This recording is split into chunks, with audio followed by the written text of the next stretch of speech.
So hello everyone, मेरा नाम ब्रिजेश मौर्य है और आपका स्वागत है बीएम लॉ क्लास। करने जा रहे हैं लेसन थर्ड, जिसका नाम है मेंबर एंड शेयर होल्डर, जिसका नेम है member and share holder. So company law है ये सीएस एग्जीक्यूटिव के लिए। पहले हम बात करेंगे कि मेंबर एंड शेयर होल्डर होते क्या। मेंबर एंड शेयर होल्डर होती क्या। मेंबर वो होते हैं जो हम जब भी हम कंपनी को इनकॉर्पोरेट करते हैं, तो अगर वो प्राइवेट कंपनी है तो वहां 2 मेंबर मिनिमम होने 1 मेंबर होने चाहिए, और अगर वो कंपनी पब्लिक कंपनी है तो वहां 7 मेंबर होने चाहिए। तो वो 7 मेंबर क्या करते हैं, मेमोरेंडम ऑफ एसोसिएशन में सिग्नेचर करते हैं कि हम इस कंपनी के मेंबर हैं, तो वो मेंबर कहलाते हैं। अब बात करते हैं शेयर होल्डर। तो कोई पर्सन जो किसी भी कंपनी के शेयर्स होते, किसी भी पर्सन के पास अगर कोई भी कंपनी के शेयर्स होते, उन्हें हम शेयर होल्डर कहते हैं। अब क्या एक शेयर होल्डर को हम मेंबर कह सकते हैं, एक शेयर होल्डर को हम मेंबर कह सकते हैं, बट एक मेंबर को हम शेयर होल्डर नहीं कह सकते। क्यों? क्योंकि एक मेंबर जब सब्सक्राइब करता है मेमोरेंडम ऑफ एसोसिएशन, तो जरूरी नहीं है कि वो शेयर्स भी खरीदे, जरूरी नहीं है उस कंपनी के शेयर्स भी खरीदे, बट जब एक शेयर होल्डर शेयर्स करता है तो उसका रजिस्टर्ड मेंबर में नाम एंटर करा जाता है और वो उस कंपनी का मेंबर कहलाता है। सो आई होप आप मेंबर एंड शेयर होल्डर में थोड़ा तो अंतर आपको पता चल गया होगा। इन दोनों ही के बारे में पढ़ेंगे कि कैसे हम किसी कंपनी के मेंबर बनते, कैसे किसी कंपनी के शेयर होल्डर बनते, और क्या क्या तरीका है एक कंपनी के एक्वायर करने का शेयर होल्डर या फिर मेंबर। चलिए स्टार्ट करते हैं आज का चैप्टर।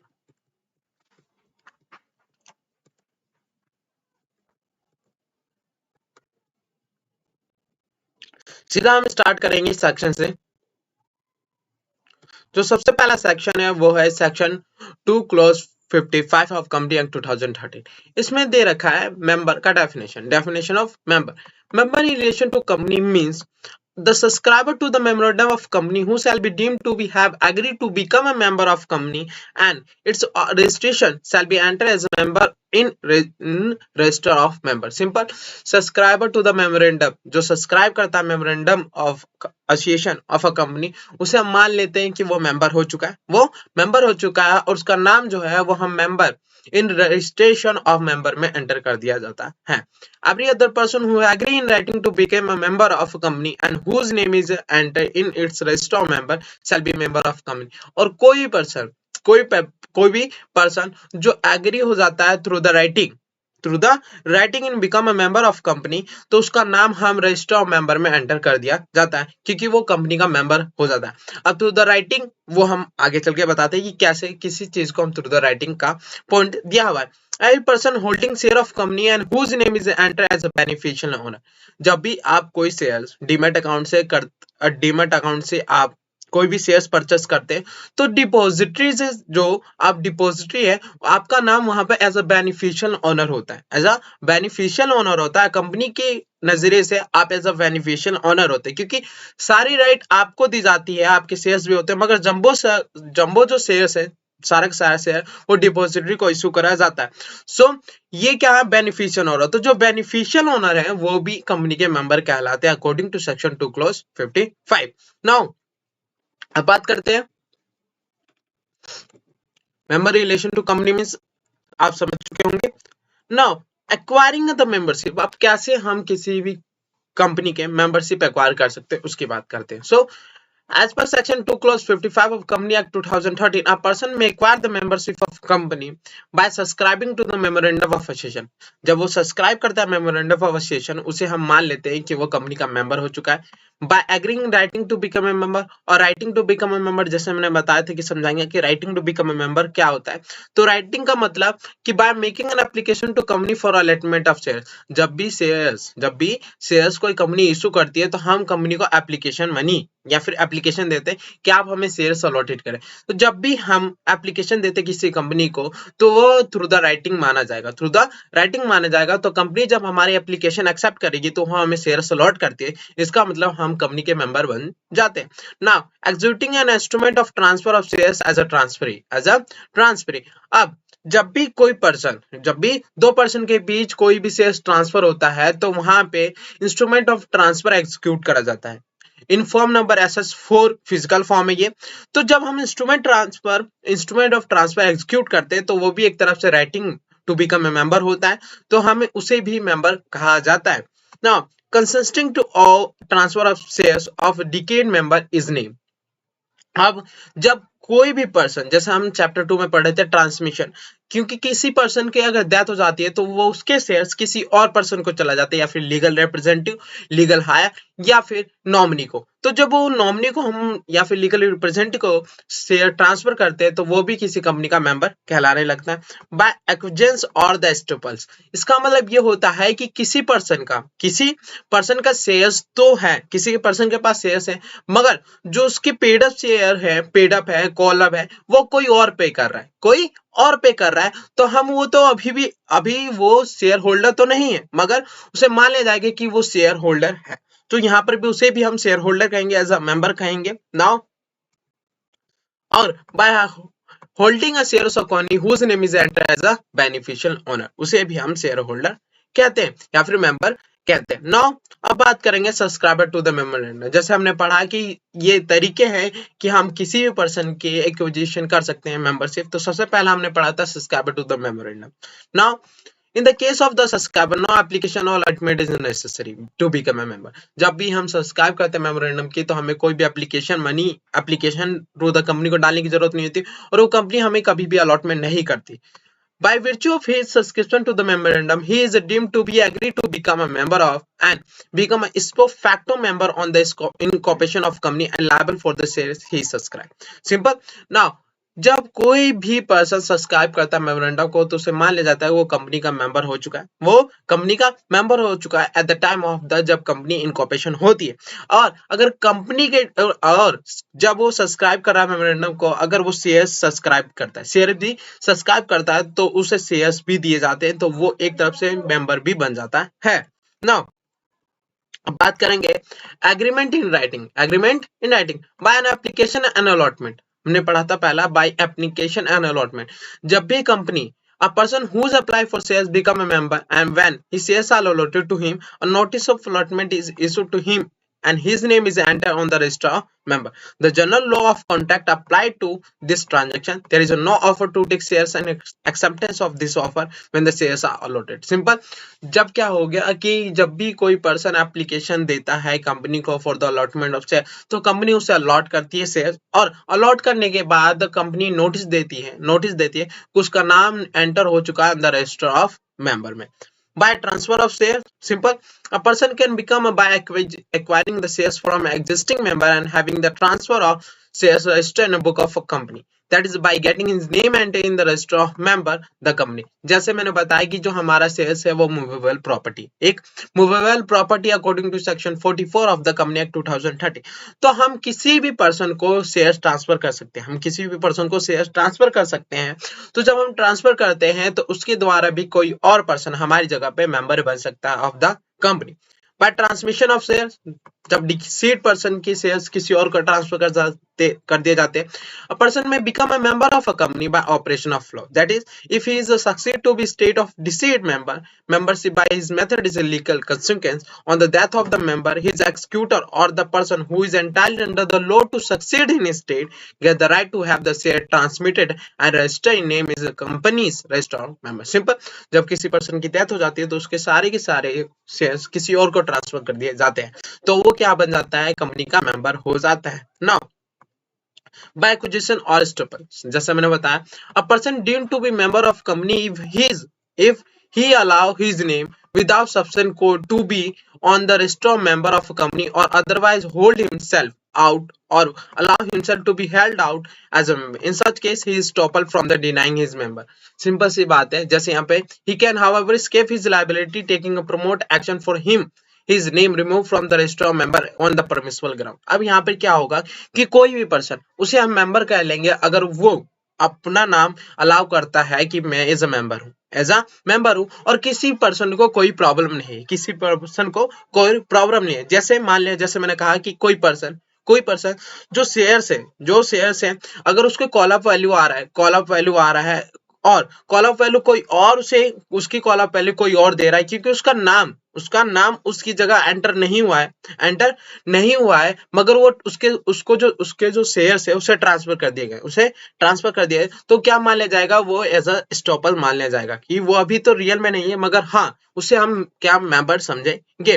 बेनिफिशियल होल्डर, जैसे मैंने बताया, record of the depository. Now who become a member, who में बिकम ए मेंबर, कौन कौन मेंबर बन सकता है किसी भी कंपनी का। Simple, a company simple a company एक member हो सकती है, company as a member of another company.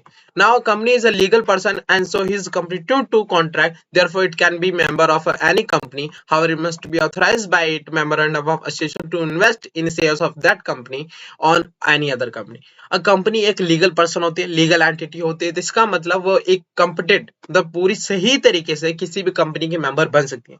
Member कैसे बनेगी, वो किसी भी कंपनी में इन्वेस्ट करेगी, किसी भी कंपनी में इन्वेस्ट करेगी, जब उसके शेयर्स खरीदेगी तो वो उस कंपनी के मेंबर बन सकती है। Now as per section 19 of the Company Act 2000, a subsidiary company cannot be become a member of its holding company. Simple, जैसा हमने पढ़ रखा है कि एक सब्सिडरी कंपनी, यहाँ पर याद रखना हमें सेक्शन 19, एक सब्सिडरी कंपनी कभी भी होल्डिंग कंपनी की मेंबर नहीं बन सकती। इसका मतलब जो ऊपर है, जो होल्ड कर रखी है कंपनी किसी भी सब्सिडी कंपनी को, तो सब्सिडी कंपनी कभी भी होल्डिंग कंपनी के शेयर्स नहीं खरीद सकती, क्योंकि होल्डिंग कंपनी ने सब्सिडी कंपनी की खरीदी है, ना कि सब्सिडी कंपनी ने होल्डिंग कंपनी के लिए खरीदी है। तो एक सब्सिडी कंपनी कभी भी होल्डिंग कंपनी की मेंबर नहीं बन सकती है, मगर कुछ ऐसा सिचुएशन है जहां एक सब्सिडी कंपनी को होल्डिंग कंपनी का मेंबर बनाया जाता है, वो बढ़ते हैं। However, subsidiary can hold the shares in holding company only on the following exceptional circumstance: when the subsidiary company holds the shares as a legal representative of deceased member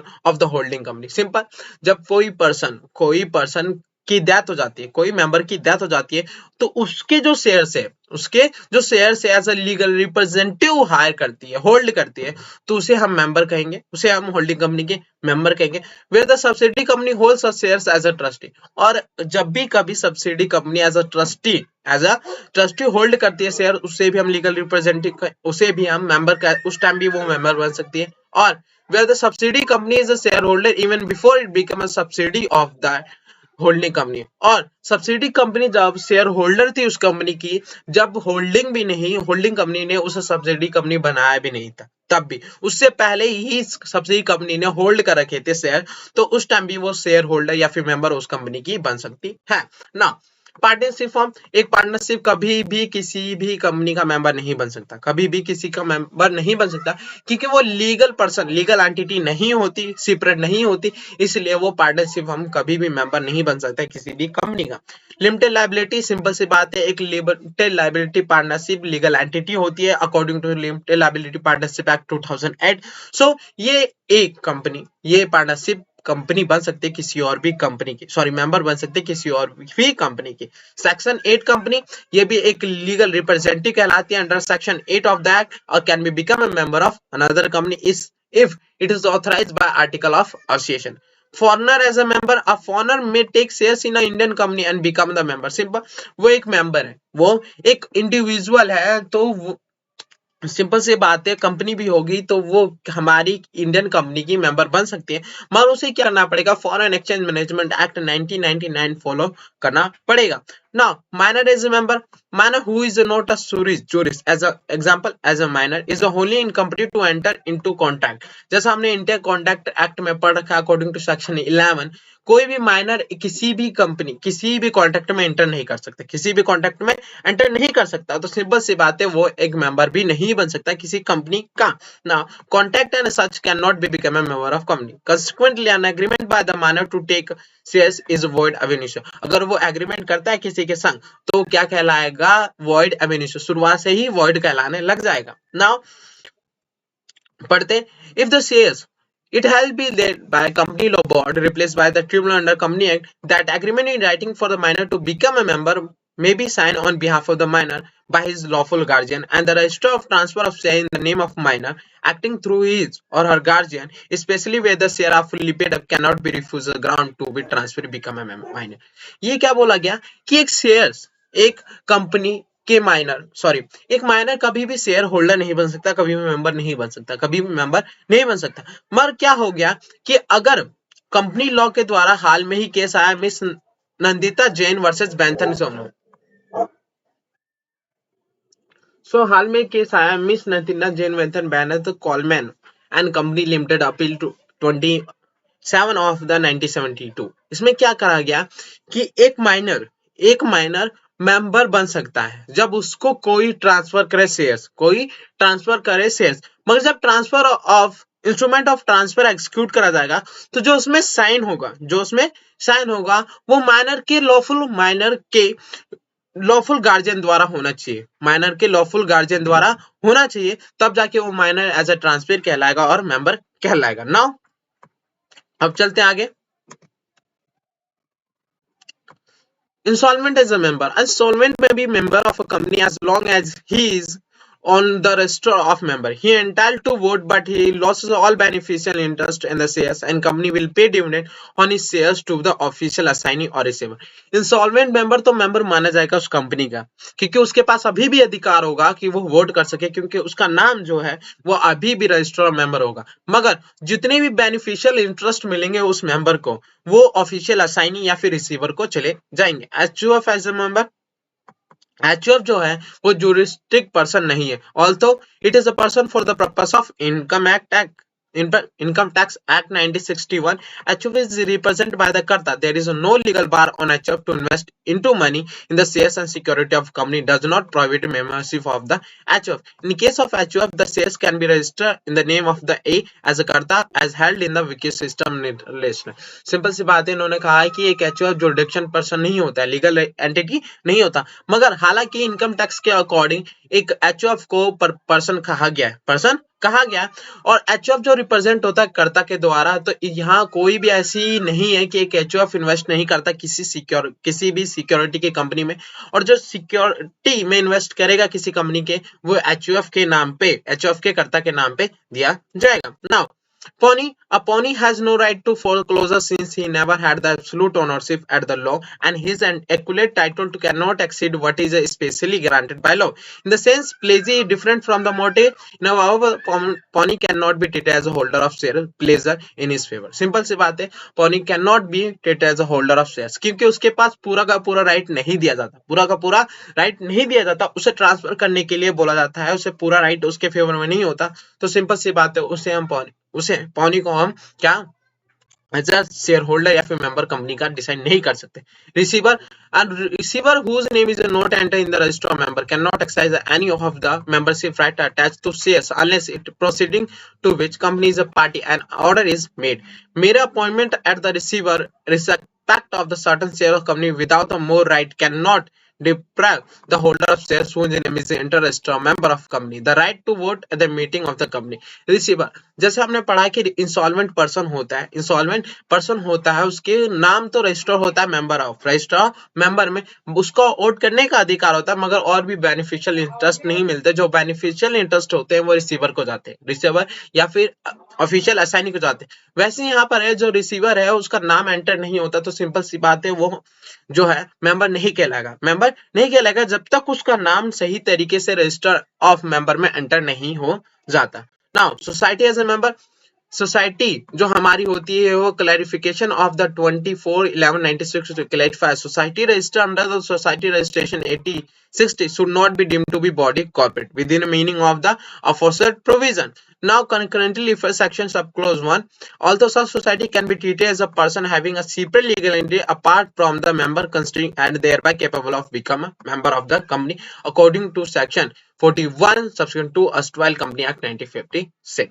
Now, person taking shares in fictitious name, a person who takes shares in the name of fictitious name, मतलब name जो real में है नहीं, एक तरफ से मान लिया जाए कि फिटियस है, जो एक तरफ से सोचा समझा या फिर काल्पनिक है, वो काल्पनिक नेम है।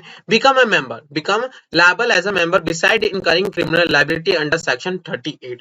क्या बोला गया है कि वो पर्सन मेंबर कहलाएगा मगर उसके ऊपर कुछ क्रिमिनल लायबिलिटी हो जाएगी under section 38 of the company act Where is the punishment provided for the commission of fraud? As per section 447 of Company Act, without a prejudice to any liability including repayment of any debt under this act or any other law for timing enforce, any person who is found to guilty of fraud involving an amount of at least 10 lakh rupees or 1% of the turnover of the company, whichever is low, or shall be punishable in the imprisonment for a term which not less be 6 months but which may extend to 10 years, and the provider shall be liable for the fine which shall not be less than amount fraud but which may extend to 3 times amount of including fraud. तो ये था कि एक जो फिटिस name वाले हैं वो person member तो बन सकते हैं मगर उन्हें लायबिलिटी भी पे करनी पड़ेगी, वो लायबल भी होंगे for the fine. Now trade union can be registered as a member and can hold shares in the company on corporate day. Simple. अब बात करते हैं clarification regarding status of holder of global depository receipt. अब global depository receipt होती क्या है, पहले इसकी बात करते हैं. जब भी किसी कंपनी को शेयर फंड की जरूरत होती है तो वो शेयर्स तो इंडिया में इशू करती है मगर जब उसे फॉरेन मनी की जरूरत होती है तो बाहर के डिपॉजिटरी में ग्लोबल डिपॉजिटरी जो हमारी होती है, जैसे इंडिया की डिपॉजिटरी होती है वैसी अमेरिका की डिपॉजिटरी होती है, तो ऐसी ग्लोबल डिपॉजिटरी भी होती है, तो वहां वो जो अपने डिपॉजिटरी रिसिप्ट है वहां वो इशू करती है. उससे क्या होता है कि भारत ग्लोबल मतलब पूरे वर्ल्ड के जितने भी कोई भी चाहे वो शेयर्स खरीद सकता है. इसका मतलब जो हमारी इंडिया कंपनी अगर ग्लोबल डिपॉजिटरी रिसिप्ट डालती है, ग्लोबल डिपॉजिट रिसिप्ट इशू करती है, तो ग्लोबल के जितने भी इन्वेस्टर है वो इंडिया के शेयर्स खरीद सकते हैं. तो वही उन्हें उनके बारे में उनके होल्डर अगर ग्लोबल डिपॉजिटरी रिसिप्ट जो होल्डर होते हैं उनकी स्टेटस उनके क्लैरिफिकेशन की बात करेंगे. सो ये जो हमारा ग्लोबल डिपॉजिटरी रिसिप्ट है वो सेक्शन 41 के अकॉर्डिंग रेगुलेट होता है. Now, as per section 41 subsection 1 and 2 of the Company Act 90 corresponding section 255 1 and 2 of the Company Act 90, a person may become a member who is a subscriber to the member and whose name has been entered in the register of members. Since holder a global deposit receipt is neither the subscriber to the member nor the holder of share, his name cannot be entered in the register of member. Therefore, holder of depository global depository cannot be called a member of the company. जब भी global depository receipt की बात आती है तो वो according to section 255 और section 1 and 2 वो क्या कहलाएगा, हमारा कभी भी मेंबर नहीं कहलाएगा क्योंकि वो सब्सक्राइब नहीं कर रहा मेमोरेंडम ऑफ एसोसिएशन, ना ही उसका नाम एंटर हो रहा है, किसका as a register of member में, तो उसे हम कभी भी मेंबर नहीं कहेंगे. So as per section 41 subsection 3 of the company act 3, a person holding a shares of capital of a company and whose name is entered as a beneficial owner, मगर as a beneficial owner in the record of deposit is deemed to be member of a company. Since overseas depository bank as referred to scheme is neither depository as defined Company Act 1956 or Depository Act 1996 nor holding the shares capital, therefore it cannot be deemed to be member of company. Now जो deposit अगर वो India की depository होती तो मान लिया जाता कि वो डिपॉजिटरी कहलाएगी, मगर जब डिपॉजिटरी बैंक के आते हैं at the level of global या फिर ओवरसी तो हम उसे अकॉर्डिंग टू कंपनी एक्ट या फिर डिपॉजिटरी एक्ट अकॉर्डिंग उसे हम स्कीम नहीं कहते. इसका मतलब जब भी कोई पर्सन ग्लोबल डिपॉजिटरी रिसिप्ट खरीदता है या फिर holder of global depository receipt उसे हम मेंबर नहीं कहेंगे, बेनिफिशियल ओनर भी नहीं कहेंगे. और holder of global depository receipt may become a member of company only the transfer reduction on the GDR into underlying equity shares after following the procedure in the scheme of provision of the company. अब जो holder है global depository receipt वो कब member बन सकता है, कब, जब global depository receipt, Indian depository, American depository, ये क्या होते हैं एक टाइम के बाद जब ये मेच्योरिटी पीरियड आते हैं उसे हम रिडीम करते हैं. इसका मतलब जो ग्लोबल डिपॉजिटरी रिसिप्ट है उसे हम इक्विटी में चेंज कर देते हैं. तो जब कोई इक्विटी शेयर होल्डर हमारा क्या कहलाता है, मेंबर कहलाता है, तो उसके द्वारा एक holder of global depository receipt हमारा किसी भी कंपनी का मेंबर बन सकता है. अब बात करते हैं ज्वाइंट मेंबर. तो जैसे आपको पता है कि ज्वाइंट मेंबर वो लोग होते हैं जो एक शेयर्स बहुत सारे लोग मिलकर खरीदते हैं. जैसे if more than one person applying for share in company and shares are allotted to them, each of one of them applicant become member. Now nominee of joint member, where the share of company were registered in the joint name of the company and one of the director, it was held that director was nominee of the company for that purpose. Now minimum number of member ये भी पता है आपको, restriction of member ये भी आपको पता है, सेसेशन ऑफ मेंबरशिप। अब हम कब किसी कंपनी के पर्सन मेंबर को जो मेंबरशिप दे रखी है वो कब उसका हटा सकते हैं, खत्म कर सकते, सेसेशन मतलब पूरी एंड कर सकते हैं, हटा सकते हैं। नाउ कब कब सिचुएशन यहाँ पे फॉलोइंग सिचुएशन दे रखी है, ये आपको याद करना है कि कब हम किसी भी पर्सन किसी भी मेंबर का सेसेशन ऑफ मेंबरशिप कर सकते हैं। कब? जब किसी भी person share transfer share to another person, simple सी बात है, जब मैं किसी भी पर्सन को अपने शेयर ट्रांसफर कर दूंगा तो जो रजिस्टर मेंबर में मेरा नाम है वो हट जाएगा, क्योंकि मेरी जगह पे किसी और का नाम आ जाएगा, तो मेरा मेंबरशिप तो हट गया, दूसरे नंबर का आ गया। His shares has been forfeited। मेरे शेयर्स है, मैंने पैसे इन्वेस्ट करे, मेरे पैसे जो है उन्होंने वापस कर दिए, तो मेरा नाम वहां से हट गया, क्योंकि मेरे पैसे वापस कर दिए, इसका मतलब मैंने इन्वेस्ट ही नहीं करा, तो उसे हम फॉरफिटेड कहते हैं। तो वहां जब फॉरफिटेड कर दिया जाता है तब भी सेसेशन ऑफ मेंबरशिप हो जाता है। Shares are sold by the company to enforce a line. जब कोई भी कंपनी अपने शेयर सोल्ड कर देती है फॉर द एनफोर्स लाइन मतलब एक तरफ से चार्ज बोला जाए, चार्ज होता है, इंटरेस्ट होता है, तो वो जब उसको पे करने के लिए कंपनी सोल्ड कर देती है तब भी हमारे शेयर सोल्ड हो जाते हैं, किसी को चले जाते हैं तो तब भी हमारे सेसेशन ऑफ मेंबरशिप हो जाता है। सिंपल सी बात है, डाई हो जाते हैं हम, डेथ हो जाती है तो हमारे जो शेयर्स है किसी और पर्सन को चले जाए, लीगल रिप्रेजेंटेटिव एडजुडिकेटेड इंस्टॉलमेंट हमारे ऑफिशियल असाइनी को चले जाते हैं शेयर्स, तो वो मेंबर कहलाने लगते हैं। रिडीमेबल प्रेफरेंस है, जब हमारे शेयर रिडीम हो जाते हैं तब भी हमारे सेसेशन ऑफ मेंबरशिप कहलाती है।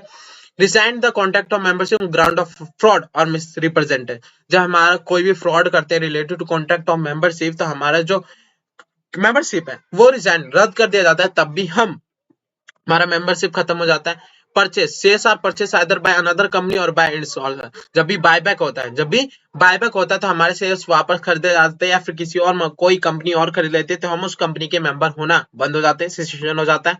Member is company which is being wound up and the liquidated disclaim the share. हमारी कंपनी जब बंद होती है, सिंपल से बातें हैं, हम भी शेयर होल्डर होना बंद हो चुके हैं और कंपनी वंड अप तभी हमारे शेयर्स वो हो जाते हैं। Explosion of shares of a member, ये मैं नेक्स्ट वीडियो में स्टार्ट करेंगे, एक्सप्लोशन ऑफ मेंबर। मिलते हैं नेक्स्ट वीडियो में। आई होप आपने कुछ भी सीखा हो तो प्लीज इस चैनल को जरूर सब्सक्राइब करें। थैंक यू सो मच, मिलते हैं नेक्स्ट वीडियो में।